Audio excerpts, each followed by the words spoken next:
Y bueno, prácticamente lo que tenemos hoy en día, hablando de la actualidad, es un menú, ¿no? Es como ir al chifa o como ir a un restaurante, tenemos un menú dogmático, ¿no? Menú a la carta, ¿no? Como decía, y lo recuerda siempre Polain Orts, el profesor Hurtado Pozo, tenemos un derecho penal de todo y para todo. Curioso porque cuando vamos a la jurisprudencia, sobre todo hablando de Perú, lo que podemos encontrar es que los jueces van seleccionando, ¿no? El menú del día, ¿no? ¿Qué planteamiento dogmático le es más rentable o tiene más capacidad de rendimiento para llegar a una solución de determinada? Mucho se ha hecho en el ámbito de la filosofía del derecho para estudiar cómo es el proceso de razonamiento judicial, ¿no? Incluso hay trabajos vinculados a si el razonamiento judicial tiene un espacio para las emociones. Es más, hay quienes sostienen que las emociones forman parte del riesgo permitido de la administración de justicia. Y claro, si volvemos sobre una cuestión tan problemática como la imputación objetiva, hay más problemas que soluciones, ¿no? Ya los puntos de partida con los cuales estoy de acuerdo, y han sido señalados por José Antonio Caro, son clarísimos. Estamos hablando de un filtro jurídico penal que delimita la tipicidad objetiva, pero en eso todos estamos de acuerdo. No tiene una regulación expresa. Yo me acuerdo que un juez un día me dijo, ¿de dónde está, en qué artículo del Código Penal está la imputación objetiva? ¿No? Claro, el Código Penal no es un manual de derecho penal. Hay algunos códigos, sobre todo los códigos influenciados por el Código Penal tipo de Latinoamérica, que trataban de ser un manual de derecho penal, definir la tipicidad, la tipicidad. El Código Penal colombiano del 80 es una expresión de ello. Incluso algunos regulaban la causalidad, ¿no? Trataban de limitar cómo debía de razonar un juez, como si el juez fuera la boca de la ley, ¿no? Como paradigma de Montesquieu, la forma de aplicar la causalidad, que en verdad es imputación objetiva. Creo que hoy en día todos podemos estar de acuerdo en términos generales que la causalidad es un fenómeno puramente naturalístico, ontológico, y desde luego lo que mejor se aproxime a ello puede ser la teoría de la equivalencia de las condiciones, es decir, una aplicación puramente naturalística, pero que de poco nos sirve el momento de tomar decisiones normativas, ¿no? Entonces, como principio supralegal, digo una interpretación restringida del tipo por razones sistemáticas. Y ahí empieza la discusión, ¿no? ¿Cuáles son las razones sistemáticas? Eficiencia, división del trabajo, ámbito de dominio, probabilidades. Ahí nadie está de acuerdo. Bueno, y lo que sí se deja en claro es que progresivamente la potencia, como decía Silva Sánchez en una conferencia en el año 99, ¿no? La imputación objetiva es la herramienta dogmática más potente que ha dado la dogmática en los últimos años, desde el fin del siglo XX, y es algo así como tener una computadora cuántica, diríamos hoy en día, ¿no? Una megacomputadora, una computadora cuántica para tratar de resolver una serie de problemas, ¿no? Pero claro, entonces lo que vemos es una progresiva normativización del tipo penal, una progresiva normativización. Cada vez hay espacios más reducidos para lo ontológico, cada vez hay espacios más reducidos para lo fenomenológico. Y lo menciono porque si hablamos de los modelos más conocidos de imputación objetiva, más conocidos, no los únicos, evidentemente tenemos que nombrar los que ya han sido acá señalados. El modelo de la imputación objetiva fundado en la función de prevención general de la norma primaria, ROXIL, expuesto desde los años fines de los 60, quienes nos hemos formado con ROXIL, recordaremos problemas básicos de derecho penal, ¿no? La primera traducción, que traía un artículo, o dos o tres artículos dedicados a la imputación objetiva. Y claro, lo que veíamos ahí era una concepción de la imputación objetiva fundada en un resultado. El mismo Rossin ya ha mutado y hoy en día, las últimas ediciones de su manual, postula la imputación objetiva no solamente como imputación objetiva del resultado, sino también imputación objetiva de la conducta, ¿no? Y Diego Manuel Luzón Peña así lo refleja porque él ha mutado también en la misma dirección. En una conferencia él decía, en mi manual yo postulaba la imputación objetiva del resultado. Hoy en día me he dado cuenta o acepto que la imputación objetiva también puede operar como imputación de la conducta. Claro, porque todo gira en torno a la noción de peligro. Podríamos decir de valor de acción, de valor de resultado, peligrosidad abstracta, peligrosidad ex ante, o un peligro que se realiza en un resultado objetivo, resultado de peligro o un resultado lesivo. Finalmente, son las estructuras típicas que tienen los códigos penales de todos nuestros países. Y luego tenemos que mencionar el otro modelo muy difundido en Latinoamérica, de la imputación objetiva fundada en la defraudación de un rol normativamente delimitado, ¿no? El profesor Yacos, uno de sus discípulos, el profesor Carollón, que nos acompaña acá, eh, caminan en esa dirección, ¿no? Y claro, no es un tema de elegir, ¿no?, qué es mejor o qué es peor. Hay que tener en cuenta que hay un panorama normativo, ¿no? Yo quiero mencionar dos cosas en relación a este panorama. Dos cosas. La primera, ¿no? Yo recuerdo un trabajo publicado por el profesor Silva hace ya casi 20 años, el estado actual de la teoría del delito, había juntado a una serie de juristas alemanes, entre ellos a Jacob y a Roxy, para discutir casos prácticos. Muy interesante el libro, para discutir casos prácticos.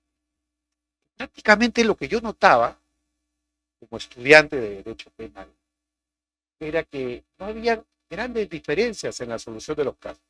O sea, claro, siempre hay un universo pequeño de casos donde van a haber discrepancias. El de los conocimientos especiales es uno de ellos, sin duda. Y fíjense qué interesante, porque por un día te tengo que contar, Pepe, una anécdota, ¿no? El profesor Luis Chiesa, americano de la Universidad de Buffalo, que ha seguido en cierto modo la línea de poder estudiar la influencia o las relaciones que hay entre el derecho penal del civil law y del common law, me pidió una copia de tu libro, ¿no? Un libro que tú habías escrito sobre el caso del taxista, que es un caso muy famoso acá en Perú y en América. Y claro, yo tenía la impresión de que iba a acabar dándole la razón a Jacobs y claro, a tu planteamiento, pero al final él más bien iba hacia una reivindicación de lo que eran los conocimientos especiales por cuestiones puramente morales, ¿no? Está publicado como artículo desde el año 2014, una traducción del año 2014. Me llamó muchísimo la atención, ¿no? Porque una forma de que nosotros hoy día rechazaríamos claramente desde nuestra propia formación y los principios del Estado social y democrático de derecho, que es separar la moral de lo que es la ley, el derecho penal, lo que son los bienes jurídicos, me sorprendió muchísimo el razonamiento y la respuesta final, ¿no? O sea, no hubo una discusión dogmática, sino más bien una discusión con un aterrizaje moral. ¿Qué era inmoral? Ya hablando del camarero, el famoso caso del camarero, que el camarero no responda penalmente porque teniendo conocimientos especiales debió usarlos, más bien. Debió usarlos necesariamente para ejercer, no sé, una acción salvadora o evitar, digamos, la entrega del plato con los hongos venenosos.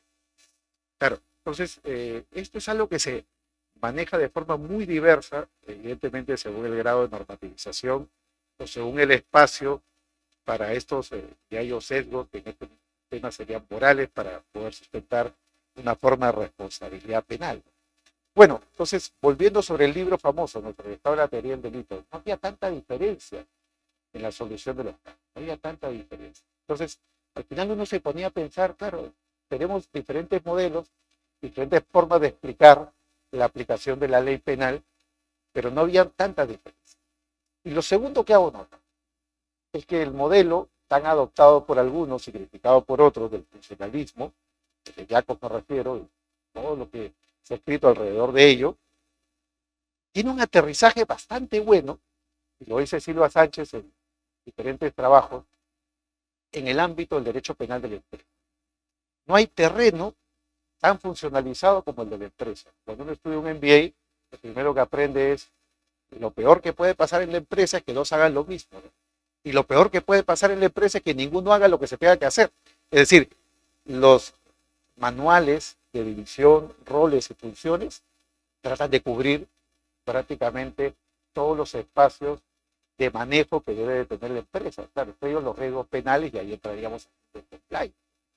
Entonces, lo que quiero decir en este momento es que independientemente de la teoría de la imputación objetiva que se pueda manejar para efectos de tratar de explicar la publicidad de tipo objetivo, lo que tenemos es que cuando llegamos al ámbito del derecho penal de la empresa, la criminalidad de cuello blanco, y tendríamos que decir ahora la criminalidad vinculada a la administración pública, que está también altamente regulada.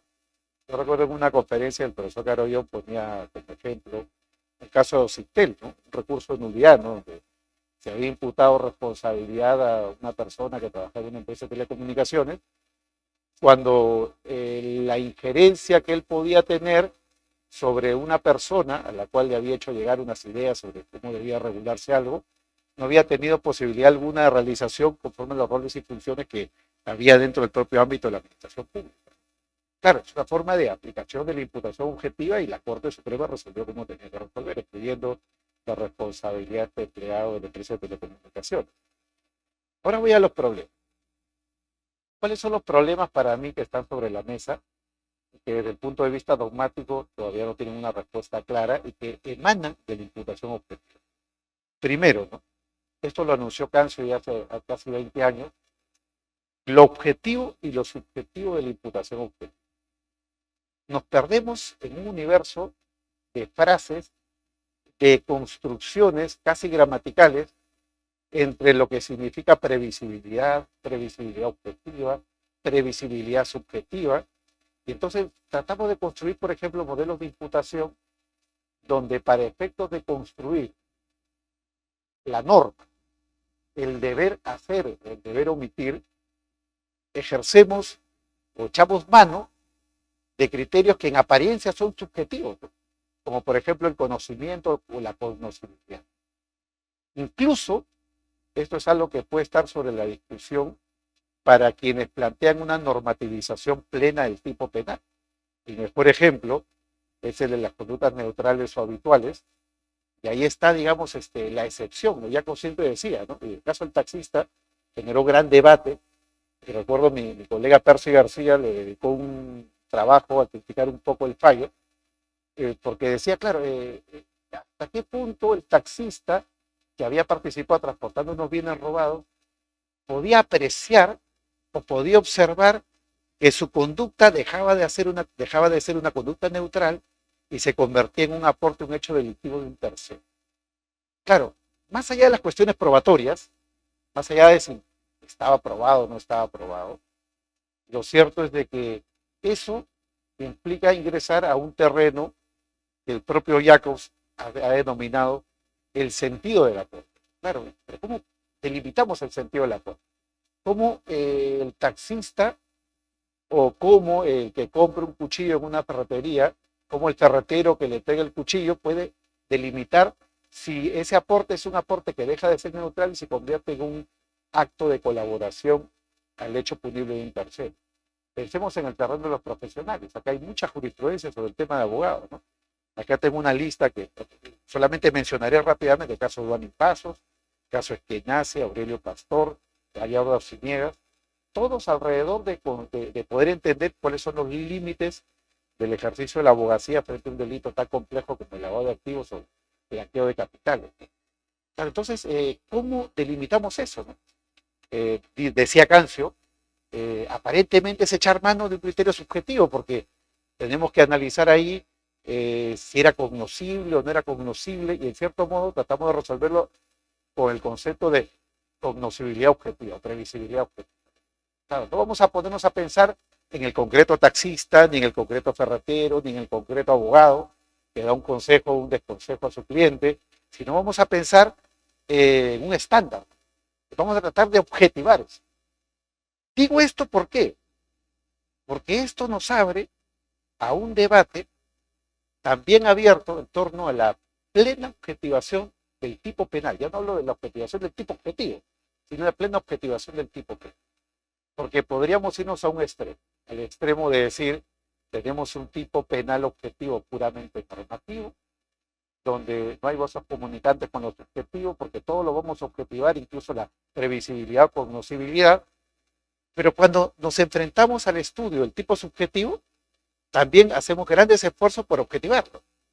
Con lo cual ya, al quitarle todo sustrato psicologista, todo sustrato ontológico, donde ya no interesa lo que realmente conoció, pudo conocer o desconoció el sujeto, y todo lo imputamos, al estilo de Raez y Vallés, y nos consolamos diciendo cualquier error es riesgo permitido de la Administración de Justicia, que él lo dice así además claramente en su trabajo, ¿no? No estamos sino caminando hacia una forma voy a ser extremista en la expresión, ¿no? Extremista y en cierto modo terrorista de la dogmática, ¿no? ¿No estamos acaso yendo hacia un versario re ilícita donde todo lo estamos objetivando por imperio de la imputación objetiva? Como he dicho, son preguntas, no respuestas. Son preguntas, no respuestas. Otro problema, la identidad entre acción y omisión. Chiesa termina, claro, desde el derecho americano, hablando de la necesidad de construir algo que él denomina la acto-omisión. Así lo han puesto los traductores, ¿no? La acto-omisión. Porque en el derecho americano, o algo es acción o omisión en sentido puramente ontológico. Entonces, una categoría intermedia entre una omisión pura y una omisión pura de garante es algo que allá no tiene un asidero. Entonces, para él es importante, a propósito del caso del camarero, construir una categoría que él denomina el acto omisión. Nosotros diríamos que es esa categoría intermedia entre lo que son los delitos de omisión pura y los delitos de comisión por omisión, que es lo que el profesor Silva denominaba los delitos de omisión pura de garante. Claro, entonces menciono esto como una expresión de ese acercamiento que hay entre la acción y la omisión. Hay veces en la discusión dogmática y especialmente a raíz de la imputación objetiva, esa frontera desaparece. Esa frontera desaparece. Yo recuerdo Reaño, colega que va a estar mañana acompañándonos, contaba un día una anécdota del profesor Viejo, decía, oiga, y no hay, tiene que haber una diferencia estricta, decía él, entre la acción y la omisión. Reaño le decía, oiga, pero ¿qué diferencia hay entre yo darle la orden a un perro que ataque a una persona en un parque, a simplemente soltar al perro peligroso para que el perro motu propio ataque a una persona? Motu propio sí que yo le dé la orden.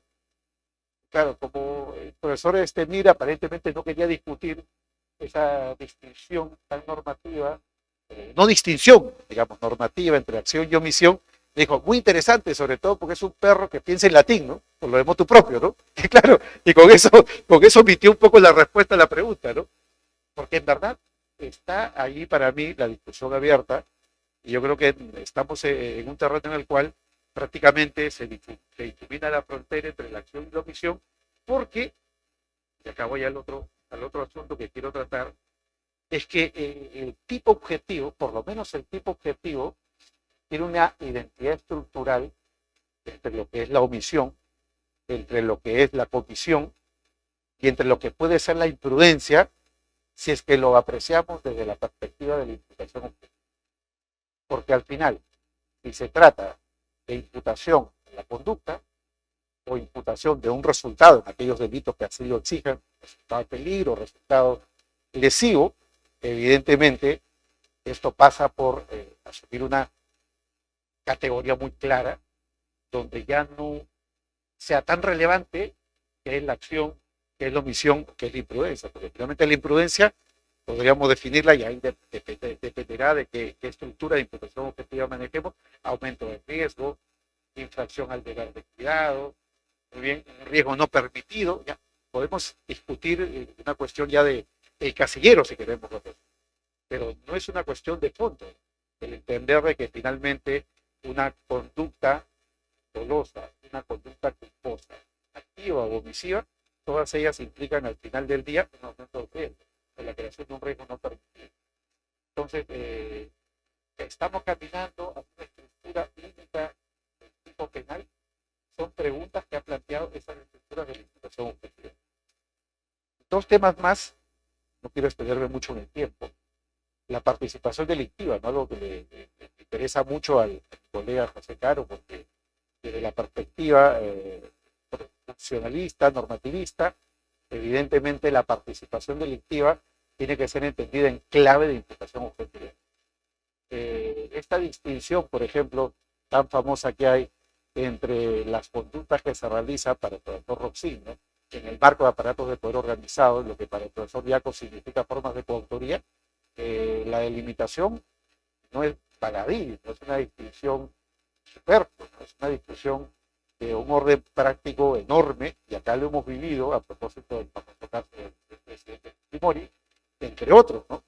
Donde el menú estaba ahí, ¿no? El tribunal no sabía seguir por el lado de la digamos, la autoría mediata al interior de aparatos de poder o la coautoría, ¿no? Y el punto de diferencia para mí estaba en asumir una postura más normativa, con más, digamos, una construcción que ata la imputación objetiva con lo que es la participación delictiva. Último problema, ¿no? El problema de los delitos de infracción de deber.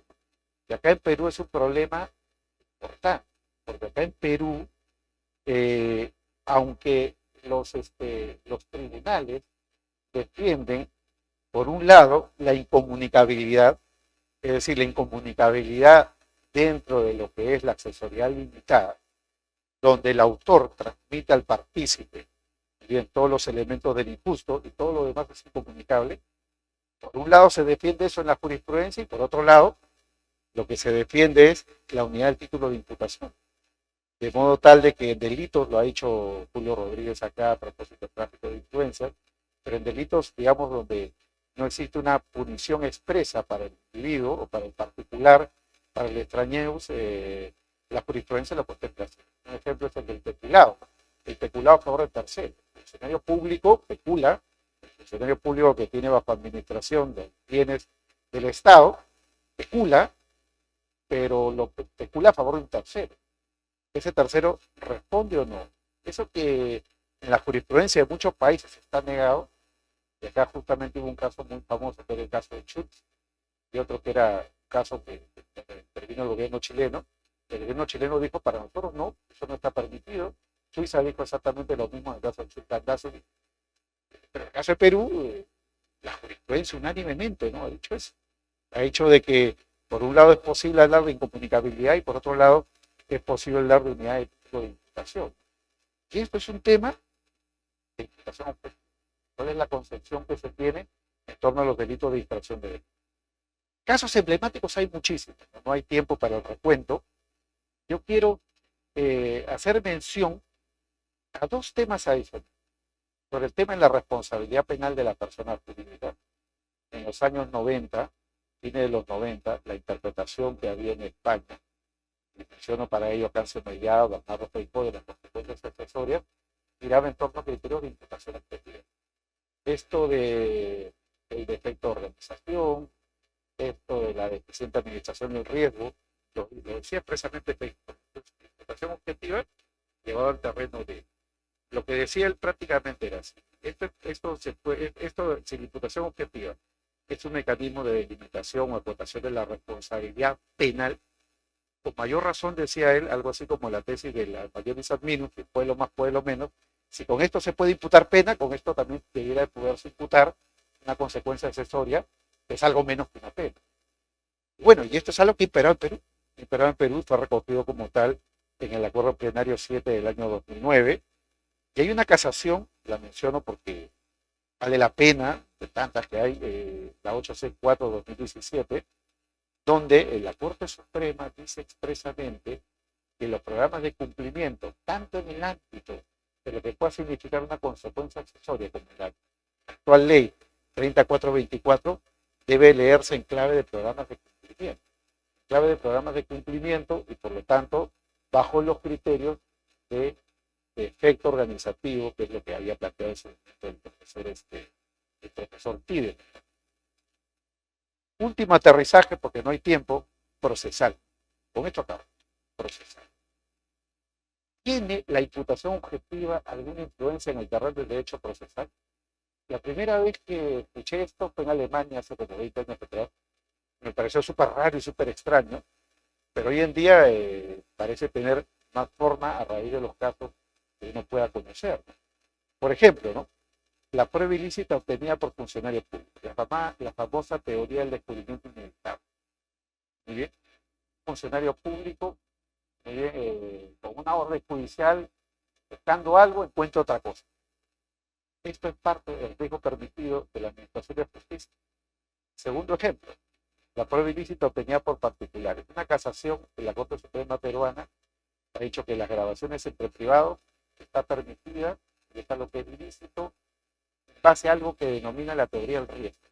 Es algo así como si yo converso con Eduardo Oré, yo debo de saber de que Eduardo Oré me puede grabar. Y esto es algo que se opone al ordenamiento jurídico, porque hay una ley de protección de datos personales, hay una regulación en materia de protección de la voz.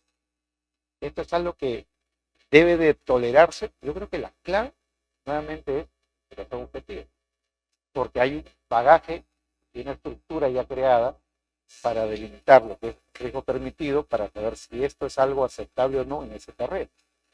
Otro ejemplo, ¿no? Lo había ya adelantado, de la prueba indiciaria. Ragués, lo dijo hace 20 años, 23, 22 años, casi 23, el dolo debe de imputarse conforme a criterios propios de la prueba indiciaria. Cualquier error en ese terreno forma parte, decía él, del riesgo permitido de la Administración de Justicia, que es algo que además nos puede llevar al terreno lo que es la responsabilidad penal o civil, por ejemplo, por una detención ilegal. Y lo último, ¿no? El tema del peligro procesal, ¿no? Este tema que no discusión en la mayoría de los países de Latinoamérica en torno a lo que es la prisión preventiva, ¿no? Lo que es el peligro de fuga o lo que es el peligro de turbación de la actividad probatoria puede leerse en clave de imputación objetiva. Como un ejemplo y con esto acabo. El tema de las organizaciones criminales. Tenemos jurisprudencia acá en el Perú donde dice, si tú eres parte de una organización criminal y uno de los miembros amenazó o trató de influenciar sobre un testigo, comprarlo, no sé, o accionarlo, entonces tú eres también responsable porque tú eres parte de la organización criminal. Claro, todos nos ponemos de costado y decimos, oye, que el principio de culpabilidad individual, el principio de culpabilidad personal, ¿y cómo se ha tratado de justificar eso? Con algo que podríamos llamar imputación objetiva, aunque no la llaman así. Eso de lograr conjunto, ¿no? Entonces, si tú eres parte de la organización, entonces todo lo que haga la organización, aunque tú no lo sepas, que el contrato sea anónimo y aunque no hayas aceptado eso, bueno, te hace partícipe de, ¿no? Como en la obra musical, como en una ópera, ¿no? Pero claro, ahora es negativo porque estamos hablando de una organización criminal. Como dije al principio, y esa es la forma de rendir homenaje a mi maestro, más problemas, más preguntas que respuestas. Muchísimas gracias.